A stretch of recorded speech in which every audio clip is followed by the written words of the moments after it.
আজকে ছেলের আবদারে চিকেন বিরিয়ানি বানিয়েছিলাম। কদিন ধরে ছেলে বলতাছে মা চিকেন বিরিয়ানি বানাও, তো আজকে বানিয়ে ফেললাম। সাথে ছিল চিকেন বোনাও। আসসালামু আলাইকুম, সবাই কেমন আছেন? আশা করছি আল্লাহর রহমতে সবাই ভালো আছেন। আলহামদুলিল্লাহ, আমরাও ভালো আছি। ছেলেমেয়েরা কখন কি আবদার করে ফেলে, কিছু কিছু সময় আবদার পূরণ করতে হয়, আবার কিছু কিছু সময় তাদেরকে বুঝিয়ে দিতে হয় আসলে অভাব জিনিসটা কি। তাদেরকেও বুঝতে হবে এই দুনিয়ার পথ চলা বড় কঠিন। তবে এটা গ্যারেন্টি দিতে পারছি না তারা ভবিষ্যতে বড় হয়ে কি হবে, ভালো হবে না খারাপ হবে, সেটা একমাত্র আল্লাহই ভালো জানে। কিন্তু আমাদের সন্তানদের ছোটবেলায় সুশিক্ষা দেওয়া উচিত। তাই চেষ্টা করছি যতটুকু সুশিক্ষা দিতে পারি। আচ্ছা, যাই হোক, কদিন ধরে একটু একটু টের পাচ্ছিলাম যে আমার সিলিন্ডারটা শেষ হয়ে যাবে। আজকে জ্বালিয়ে দেখি সিলিন্ডার শেষ হয়ে গেছে। তারপরে মাটির চুলাতে গিয়ে রান্না বান্নাগুলি করে নিলাম। আজকে সকালবেলা মাছওয়ালার কাছ থেকে মাছ কেনা হয়েছিল, তো সেই মাছ দিয়ে নতুন আলু আর টমেটো দিয়ে রান্না করছি। মাটির চুলা রান্না খেতে খুবই মজা, তবে কদিন ধরে না রান্না করার কারণে আজকে রান্না করতে গিয়ে পেঁয়াজ রসুনটা একটু পুড়ে গিয়েছিল। তো সমস্যা নেই, স্বাদটা যেমন হওয়ার তেমনই হয়েছে। কালারটা একটু কীরকম জানি হয়েছিল, তবে টেস্টটা খুবই ভালো ছিল। বাড়ি থেকে তোলা টাটকা ধনেপাতা দিয়ে তরকারিটা নামিয়ে নিলাম।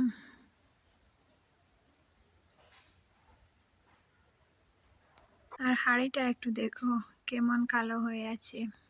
আমার মেয়ে দেখে বলছে, মা এটাতে এত কালি লাগলো কিভাবে। সে ভাবছে যে প্রতিদিন মা রান্না করে, এরকম তো হয় না, আজকে কিভাবে হলো। তাকে বললাম মাটির চুলাতে রান্না করেছি তাই এরকম হয়েছে। সে আর কি বুঝবে, বক বক করেই যাচ্ছে।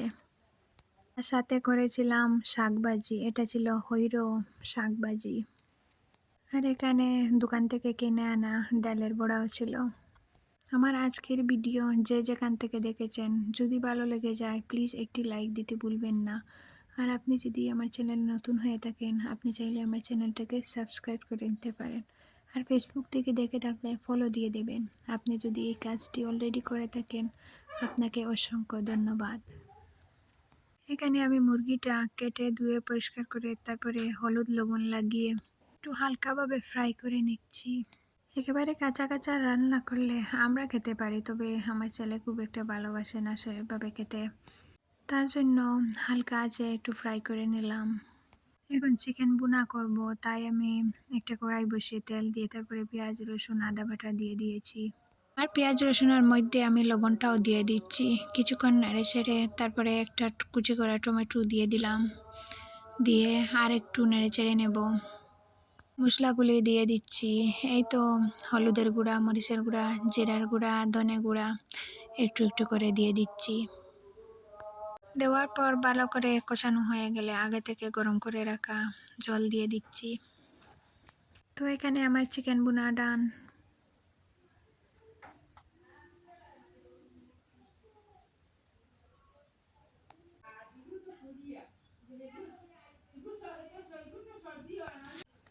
টমেটোটা দেওয়ার কারণে একটু মাখো মাখো হয়েছে।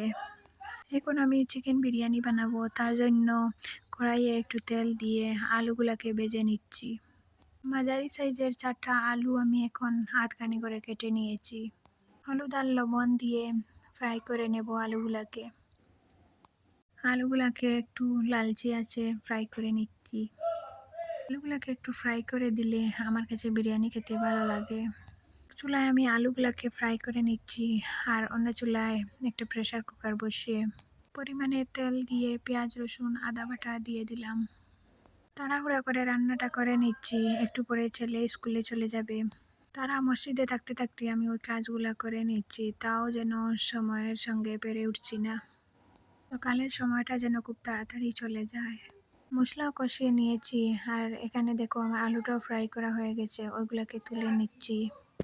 মশলাটা ভালো করে কষিয়ে তারপরে মাংসগুলো আমি দিয়ে দিলাম প্রেসার কুকারে। লবণ এখানে আমি দিতে ভুলে গিয়েছিলাম প্রথমে, তো এটাও আমি দিয়ে দিলাম। এখন ভালো করে জড়জড়ো করে নেড়ে চেড়ে নেব। আর এখানে খেয়াল রাখবো যেন চিকেনগুলো ভেঙে না যায়। আর হ্যাঁ, একটা টমেটোও কেটে দিয়েছি। এইভাবে ভালো করে নেড়ে চেড়ে পোলাওটা রান্না করলে পরে দেখা যায় খুব ঝরঝরে সুন্দর হয় পোলাওটা। আমি ভুল করে একটু বেশি পানি দিয়েছিলাম, তাই জন্য একটু নরম হয়েছিল, তবে খেতে খুবই সুস্বাদু হয়েছিল। একটা সুবিধা হয়েছে, নরম হওয়ার কারণে বাচ্চারা খুব তাড়াতাড়ি খেয়ে নিয়েছে। সাথে একটা শসাও কেটে নিয়েছি।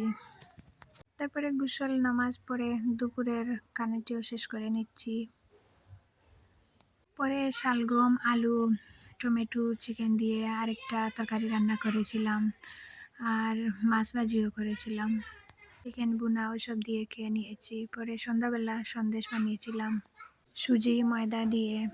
সুজি একটু বেশি করে দিলে এই পিঠাটা খেতে খুব ভালো লাগে। আমি একটু বেশি করে সুজি দিয়ে পিঠাটা বানাই। সুজিটা কিন্তু আমি ভাজিনি, এমনি করে বানিয়েছি। তো আমার আজকের ভিডিওটা এই পর্যন্ত। আল্লাহ হাফিজ।